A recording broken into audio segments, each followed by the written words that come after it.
बिस्मिल्लाहिर्रहमानिर्रहीम। अस्सलाम वालेकुम नाज़रीन, ये फरवाज एनबी न्यूज़ और मैं हूं आपका मेज़बान नवाज भुट्टो। नाज़रीन, 5 फरवरी से पहले पाकिस्तान की तारीख के बहुत बड़े फैसले होने जा रहे हैं। जी नाज़रीन, पाकिस्तान की तारीख के बहुत बड़े फैसले, जो फैसले हम सबको चौंका के रख देंगे। और चौंका के तो हमें ब्लूमबर्ग की एक सर्वे ने भी रखा है कि जिसमें ये बताया गया है कि इमरान खान की मकबूलियत कितनी घटी, कितनी बढ़ी, और नवाज शरीफ कहाँ खड़े हैं, बिलावल कहाँ खड़े हैं, और जहांगीर तरीन कहाँ खड़े हैं। इस पर तो खैर हम बात करेंगे, लेकिन मैं आपको बताऊंगा कि इस वक्त बलोचिस्तान की ताज़ा तरीन सूरत हाल क्या है। और फिर मैं आपको ये भी बताऊंगा कि इमरान खान की सज़ा के खिलाफ बरतानवी जो है वो एक रुकने पार्लियामेंट ने एक बहुत बड़ा खत लिखा है। वो खत किसको लिखा है और उस खत में कौन सा मुतालबा किया गया है, और ये खत ऑपरेशन गोल्डस्मिथ का हिस्सा है या नहीं है, इस पर भी मैं आपको बताऊंगा। और मैं आपको बताऊंगा कि गुज़िश्ता 6 माह के दौरान हम पाकिस्तानियों ने कितनी चाय पी। जी नाज़रीन, चाय पीने का पाकिस्तान के अवाम ने रिकॉर्ड कायम कर दिया है। तो नाज़रीन, आपसे इल्तिमास है कि अगर आपको मेरा व्लॉग अच्छा लगे तो मेरे चैनल को सब्सक्राइब करना, लाइक करना और शेयर करना मत भूलिएगा, और बेल आइकन को ज़रूर दबा दीजिएगा। और आपकी बहुत मेहरबानी होगी अगर आप मेरे व्लॉग को लाइक का बटन भी दबा दें, तो आपका मुझ पर ये एहसान होगा। नाज़रीन, सबसे पहले हम बात करते हैं चाय की। तो नाज़रीन, पाकिस्तान की हम गरीब कौम, हम गरीब मुल्क, इस मुल्क के अवाम ने यानी जुलाई तक दिसंबर तक सिर्फ 6 माह के अंदर हमने चाय पी है 9 खरब 42 अरब रुपए की। जी नाज़रीन, पिछली से जो अपना शशमाही थी, क्या बोलते हैं उसको, मतलब मैं उसको 6 माह बोल देता हूँ। तो उन 6 माह में पाकिस्तानियों ने 9 खरब 42 अरब रुपए की चाय पी, और दरामदात में $318 मिलियन से $336 मिलियन तक का इजाफा हुआ, यानी 9.12%। जी नाज़रीन, 9.12%। और इसके अलावा अगर आप देखें तो गुज़िश्ता माली साल में जुलाई तक दिसंबर 128 मेट्रिक टन चाय आई थी, लेकिन गुज़िश्ता रवा माली साल में जुलाई तक दिसंबर 139 मेट्रिक टन चाय पहुंची है।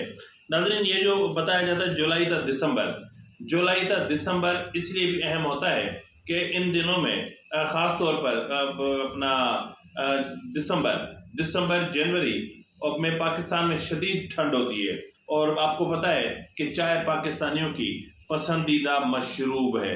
तो बहरहाल ये तो है ही है, और मैं आपको बताता हूँ जो आप सुनना चाह रहे हैं उस तरफ भी मैं आपको लेकर ज़रूर जाऊँगा।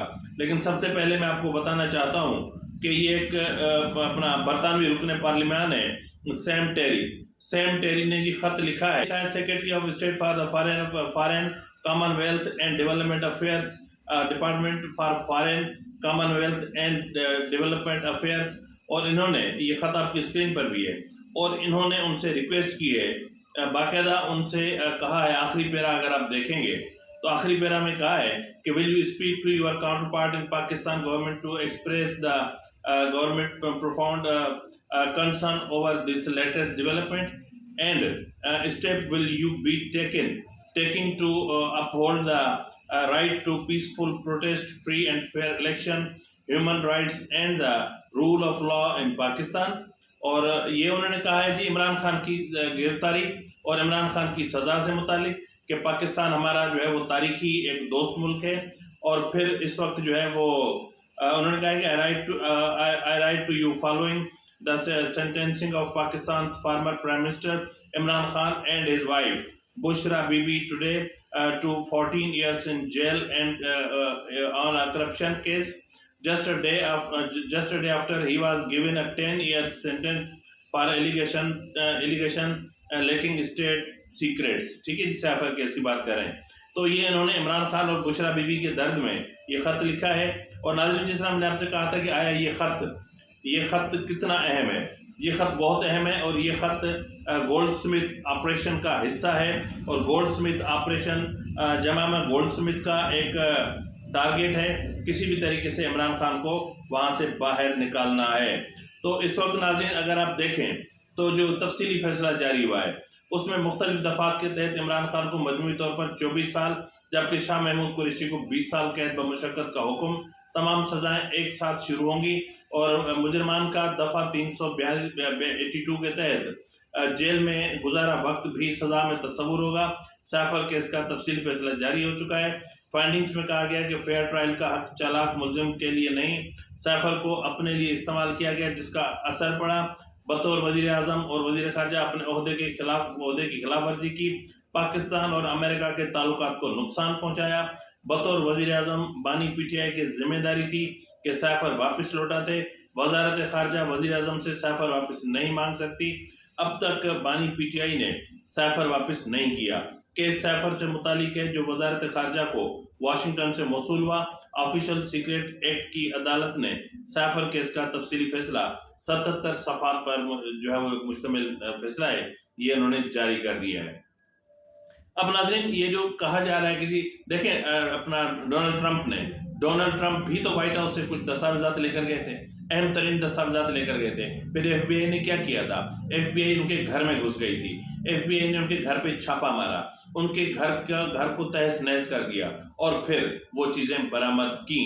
तो बहरहाल यहाँ पाकिस्तान में ऐसा नहीं होता, क्योंकि ताकतवर के लिए कानून अलग है, गरीब के लिए कानून अलग है। गरीब की बीवी तो जेल में सड़ती है, अमीर की बीवी को बनी गाला जिसे महल में रखा जाता है।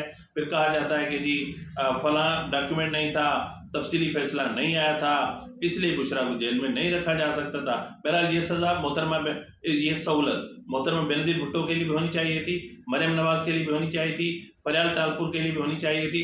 यही जो रियायत है, ये पीटीआई की जो खवातीन जेलों में पड़ी हैं, उनको भी होनी चाहिए कि वो भी अपने बच्चों, अपने अहल खाना के साथ सजा जेल की जिंदगी गुजारे और उनके घरों को भी सब जेल करार दिया जाए। आखिर क्या कसूर किया यास्मीन राशिद ने कि इस उम्र में अलील होने के बावजूद उनको जेल में रखा गया है? तो ये रियायत बनती तो अपना यास्मीन राशिद के लिए थी, उनको इसी रियायत मिलनी चाहिए थी, लेकिन उनको नहीं दी गई।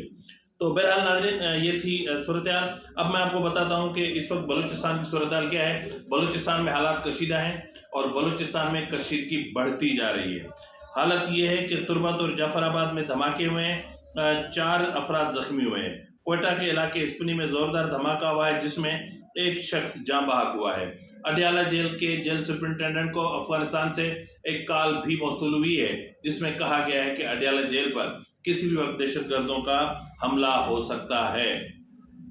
नाज़रीन, इससे पहले कि मैं आपको बताऊं कि 5 फरवरी को क्या होने जा रहा है, मैं आपको बताना चाहता हूं कि ब्लूमबर्ग ने एक जो है वो सर्वे जारी किया है। उस सर्वे में उन्होंने हैरानकुन इंकशाफात किए हैं। उस सर्वे को अगर आप देखेंगे तो आप खुद हैरान हो जाएंगे। इस वक्त ये आपकी स्क्रीन पर है और इस सर्वे के मुताबिक PMLN जो है या नवाज शरीफ के पास 37 पॉइंट हैं, पाकिस्तान पीपल्स पार्टी के पास 22 पॉइंट्स हैं और IPP के पास 20 पॉइंट्स हैं, जबकि इमरान खान तमाम टेरर, रियासती कोशिशों, जबर, इस्तेसाल और हर किस्म के हथकंडों के बाद भी इमरान खान के पास 44 पॉइंट्स हैं। इमरान खान सबसे नंबर 1 पे, टॉप पे हैं और इमरान खान की मकबूलियत कम होने की बजाय दिन ब दिन बढ़ रही है। नाज़रीन, ये वही ब्लूमबर्ग है जिसने कुछ दिन पहले नवाज शरीफ से मुतालिक एक रिपोर्ट शाया की थी और उसमें कहा था कि नवाज शरीफ ने माजी में पाकिस्तान की मईशत को मुस्तहकम करने में बेहतरीन किरदार अदा किया है। ताहम इस बार माशी लिहाज से पहले की निस्बत कहीं ज्यादा बड़े चैलेंजेस हैं। अब उन्होंने कहा कि पिछले गुज़िश्ता 3 दहाइयों के दौरान नवाज शरीफ के अलावा कोई भी हुक्मरान मुल्की मईशत को संभालने में मौसर किरदार अदा नहीं कर सका। यानी ये अब या तो फिर मैं ये समझूं कि जो ब्लूमबर्ग की रिपोर्ट है इसको, या फिर मैं यूं समझूं कि ब्लूमबर्ग में जिसको जो चाहे वो छपवा ले पैसे देकर, क्योंकि ये धंधा तो है ना, धंधा तो है, धंधा हो रहा है। तो बहरहाल नाज़रीन, ये सूरत हाल है और जो है वो आपको ये मैं बता दूं कि आखिर 5 फरवरी इतनी अहमियत अख्तियार क्यों कर गया है। जी नाज़रीन, अब हम आते हैं 5 फरवरी के मामले की तरफ। तो नाज़रीन, 5 फरवरी इसलिए अहमियत अख्तियार कर गया है कि 5 फरवरी को PTI ने इंट्रा पार्टी इलेक्शन के इनेकाद का ऐलान किया है। पिछली गलतियां नहीं दोहराई जा रही और इंट्रा पार्टी इलेक्शन के तमाम तकाजे जो होते हैं वो बड़े एक मुनज़्ज़म अंदाज में पूरे किए जा रहे हैं। डॉक्यूमेंटेशन की जा रही है, नॉमिनेशन पेपर्स जो है वो जारी किए जा रहे हैं और मतलब तमाम रिकॉर्ड मेंटेन किया जा रहा है। अब इस इंट्रा पार्टी इलेक्शन से क्या हो सकता है? 5 को है, 6 को आप जो है 5 की रात तक आप जो है वो यकीनन डिजिटल है, आप का अपना वोट जो है वो अपना करेंगे, अपना जो वोट है उनकी गिनती पूरी करेंगे, उनके रिजल्ट को आप जो है वो रिकंसाइल करेंगे। तो उसके बाद क्या होगा, उसके बाद 6 तारीख 6 या 7, ठीक है, तो उस तारीख को आप इलेक्शन कमीशन में जाते हैं कि अपना सर्टिफिकेट के हसूल के लिए कि हमने इंट्रा पार्टी इलेक्शन करवा लिए। तो क्या उसके बाद इलेक्शन कमीशन क्या बैलेट पेपर दोबारा छपवाएगा? क्या पीटीआई के तमाम उम्मीदवारों के इंतखाबी निशान दोबारा देगा? या पीटीआई ये गेम इसलिए खेल रही है कि किसी भी तरीके से इंतखाबात में इल्तवा हो सके, या पीटीआई ये चाहती है कि इंतखाबात के बाद ही सही लेकिन पीटीआई का अपना एक पार्लिमानी ग्रुप हो, लेकिन ये सब कुछ होते दिखाई नहीं दे रहा। तो हम यहाँ पर एक बहुत बड़ी और अहम तरीन मालूमात मैं आपको देता चलूँ। आज मैं आपको तीन अहम तरीन मालूमात दूंगा।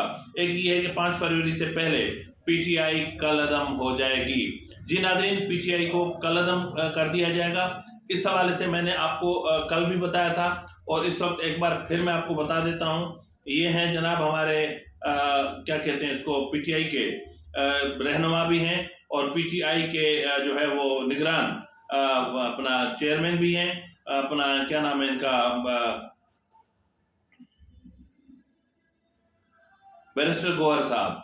बैरिस्टर गौहर साहब ने कल एक ट्वीट किया था और उसमें उन्होंने कहा था कि जी मामला इतना आसान नहीं है, मामला ये है कि पीटीआई को कलअदम करार दिए जाने की साजिश हो रही है, पीटीआई को कलअदम करार दिया जा रहा है। तो जी नाज़रीन, पीटीआई को कलअदम करार दिया जा रहा है क्योंकि 9 मई के मामला की छानबीन के हवाले से जो काबीना कमेटी बनी थी और जो एक वजारती कमीशन बनाता है कमेटी बनी थी, उस कमेटी ने तमाम शवाहिद का तफसील से जायजा ले लिया है। तो चाहे वो ऑडियो शवाहिद हैं, चाहे वो वीडियो शवाहिद हैं, चाहे वो प्रिंटेड मटेरियल है, चाहे वो किसी भी शक्ल में, या वो मटेरियल है जो ब्रॉडकास्ट हुआ, एक एक चीज़ का तफसील से जायजा लेने के बाद सिफारिशात मुरतब करना शुरू कर दिए हैं। जब ये सिफारिशात फाइनल हो जाएंगी तो फिर काबीना का इजलास होगा और काबीना पीटीआई को कलअदम करार देने की सिफारिश करते हुए जो है वो इलेक्शन कमीशन को इन्फॉर्म करेगी और फिर सुप्रीम कोर्ट को भी इस हवाले से आगाह किया जाएगा। नाज़रीन, ये इसलिए भी किया जा रहा है कि आपने देखा होगा गुज़श्ता रोज़ पर पीटीआई के जो सेंट्रल ऑफिस है उस पर पुलिस ने धावा बोल दिया था, उसमें सबका दाखिला बंद था, लेकिन ये सब कुछ हो रहा है, हम क्या करें। अब नाज़रीन मैं आपको दूसरी खबर दूं। दूसरी ये है कि 5 फरवरी तक 190 मिलियन पाउंड केस में भी इमरान खान को सजा होने जा रही है। जी नाज़रीन, 190 million pound Al-Qadir trust case, इसमें भी बुशरा बीबी और इमरान खान, अगर यानी इस वक्त तक की जो इतलात हैं उसके मुताबिक बुशरा बीबी वादा माफ गवाह बन चुकी हैं। अगर वो वादा माफ गवाह बन चुकी हैं तो ऐसी सूरत हाल में ये वादा माफ गवाह इमरान खान के कहने पर बनी है। ये भी मैं आपको दिलचस्प इंफॉर्मेशन देता चलूँ कि इमरान खान खुद बुशरा बीबी के खिलाफ वादा माफ गवाह बनना चाह रहे थे खुद को बचाने के लिए, लेकिन वही बाजी इमरान खान पर उल्टी पड़ गई। तो अब 190 मिलियन पाउंड में मुमकिन है कि बुशरा बीबी को कुछ भी ना हो या मामूली सजा सुनाई जाए, ताहम इमरान खान को बड़ी सजा सुनाई जा सकती है। अब मैं आपको बताता हूँ इद्दत में निकाह का केस। इद्दत में निकाह का केस भी आज भी समाअत हुई और आज भी पीटीआई के वकला शरीफ शाम अपना पेश नहीं हुए और यकीनन फिर थोड़ा सा वक्फा करना पड़ा जज साहब को। 1 घंटे से तवील का वक्फा था और जब आखिरी में मतलब ये व्लॉग में रिकॉर्ड कर रहा था उस वक्त तक तो केस की समाअत दोबारा शुरू नहीं हुई थी। ताहम अभी अंदेशा जाहिर किया जा रहा है कि यहाँ पर भी पीटीआई को हक के जरा से महरूम कर दिया जाएगा, पीटीआई के वकला का हक के जरा ख़त्म कर दिया जाएगा और केस 1 साइडेड हो जाएगा और फिर इसका भी फैसला 5 फरवरी से पहले आ सकता है। और आज इलेक्शन कमीशन इस वक्त बहुत बड़ी बैठक कर रहा है और बहुत अहम बैठक है और अहम लोग इसमें शामिल हैं, ये मैं आपको कल तफसील से बता चुका हूँ। लेकिन इस वक्त एक इतला मौसूल हो रही है, कंफर्म नहीं है कि मुमकिन है कि इलेक्शन कमीशन की तरफ से या जो तमाम फरीकें या तमाम स्टेक होल्डर्स मौजूद हैं उनकी मौजूदगी में ये तय किया जाए कि इंतखाबात को 2 मरहल में किया जाए। पहले मरहले में सिंध और पंजाब को निपटाया जाए और उसके बाद बलूचिस्तान और खैबर पख्तूनख्वा को फाइनल किया जाए। लेकिन ये फार्मूला बहुत गलत है, ये फार्मूला नुकसानदेह है। ये फार्मूला देखें, पंजाब के रिजल्ट्स पूरे मुल्क में तो क्या जो है वो वफाक में हुकूमत का तयन करते हैं और अगर पंजाब के रिजल्ट आ जाते हैं और पंजाब के रिजल्ट्स की बुनियाद पर यकीनन फिर जो है वो अपना खैबर पख्तूनख्वा और अपना बलूचिस्तान में तो फिर माइंड चेंज हो जाएंगे। ये तो फिर फेयर गेम नहीं हुई, ये तो free fair and transparent election का ये तो महज एक धोखा है। तो इलेक्शन 2 हिस्सों में नहीं होने चाहिए। इलेक्शन है और इलेक्शन होने चाहिए जमहूरियत की बका के लिए, पार्लिमान की बका के लिए, पार्लिमानी निज़ाम की बका के लिए, इस मुल्क की बका के लिए, इस मुल्क के अवाम की बका के लिए ये सब कुछ होना चाहिए। और तमाम फैसले मुल्क के अवाम की मर्जी से होने चाहिए। फ़र्द वाहिद को और निगरानों को ये अख्तियार नहीं है कि वो बैठकर इस मुल्क की तकदीर के फैसले करें। फिलवक्त के लिए इतना ही, मिलते हैं अगले प्रोग्राम में, तब तक इजाज़त दीजिए। फ़ी अमानिल्लाह।